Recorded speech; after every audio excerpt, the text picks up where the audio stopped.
and thank you so much for joining us for the Climate Dispatch. I am joined today by Greta Hasler of VNRC, and I am Shelden Goodwin, Political Outreach Director for Vermont Conservation Voters.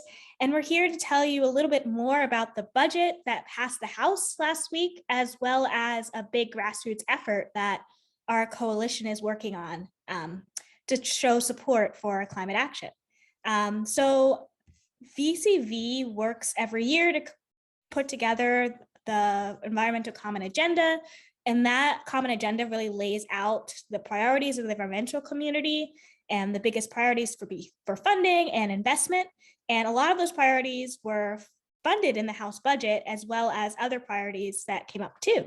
So it was a really big year for climate investments. It really showed that the House wants to make a big push to invest ARPA funding and other sorts of funding into long-term climate action. So I'm going to hand it over to Greta to give you some of the specifics about it.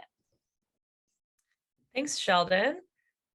So as Shelden said, the House passed the fiscal year 23 budget, Bill H740, with unprecedented levels of investment for climate action. And so now as the bill heads to the Senate, we are hoping to gather a groundswell of support to let all of our senators know that we need this level of investment as a minimum when it comes to the work that needs to be done to address climate change in Vermont. So I'll go over a little bit of what's in the budget, but it's more than $200 million in critical climate investments, and that is across both the budget bill and the big transportation bill that passed as well. So a lot of these investments have to do with important equity work that is long overdue in the state of Vermont as well, to make sure that when we're working to reduce our energy costs and our reliance on fossil fuels, we're doing so in an equitable way so that low and moderate income Vermonters are not left out of the energy transition.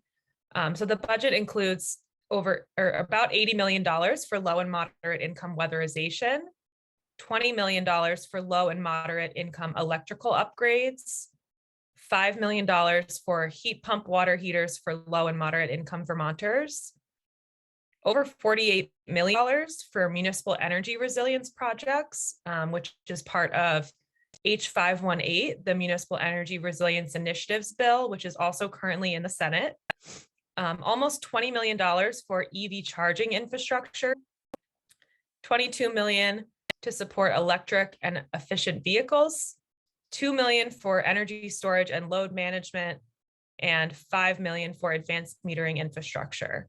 So this set of investments will be crucial to implementing the state's climate action plan and meeting Vermont's statutorily required climate pollution reduction targets. So we're hoping that everyone can help us by signing the petition and supporting this minimum level of investment in the Senate. So I will turn it back over to Shelden to talk a little bit more about the petition and the next steps you can take. Yes, thanks, Greta. So the petition is a joint effort of our coalition to try to bring as many Vermonters along to show that there's broad support for this level of climate action and funding, and that this is the minimum that the Senate needs to do. So we're trying to gain 1,000 signatures from Vermonters all across the state to show that Vermont is ready for these investments and needs these investments. And so it's so important just to show that real people are behind this and want to see this level of investment.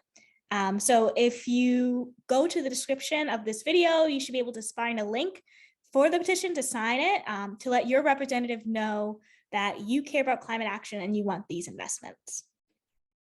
So to close, just thank you so much for joining us for this short climate dispatch, and we'll see you next week.